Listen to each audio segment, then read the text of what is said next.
Hi అండి. ఈరోజు special recipe వచ్చేసి అలోవెరా జ్యూస్ అండి.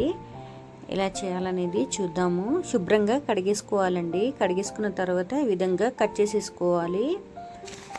పైన గ్రీన్ మనం తీసేయాలన్నమాట. పొట్టుని తీసేసిన తర్వాత మనకి లోపల ఉన్న గుజ్జు చాలా అవసరం అండి. మనం మిక్సీ జార్లో వేసేసుకోవాలి.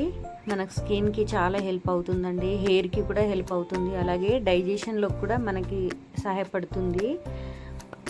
మరి ఎన్నో ప్రయోగాలు ఉంటాయండి. మనకి బరువు తగ్గడంలో కూడా మనకి హెల్ప్ అవుతుందన్నమాట. మరి ఎన్నో ప్రయోగాలు ఉండే అలోవెరా. ఇప్పుడు అందులో మనం 2 టేబుల్ స్పూన్ హనీ వేసుకోవాలండి. వేసుకుని గ్రైండ్ చేసుకోవాలన్నమాట. గ్రైండ్ చేసుకుని గోరువెచ్చని వాటర్ వేసేసుకోవాలండి. వేసుకొని ఈ విధంగా కలిపేసుకున్న తర్వాత పైన కొంచెం వైట్గా వస్తుంది. అది మనం తీసేసుకుంటే మనకి అలోవెరా జ్యూస్ అనేది రెడీ అయిపోయిందండి. ఎర్లీ మార్నింగ్ మనము గ్లాస్ జ్యూస్ తాగిన తర్వాత హాఫ్ అన్ అవర్ అయ్యాక ఫుడ్ తీసుకుంటే మనకి హెల్త్కి చాలా మంచిదండి. చాలా ఉపయోగాలు ఉంటాయి.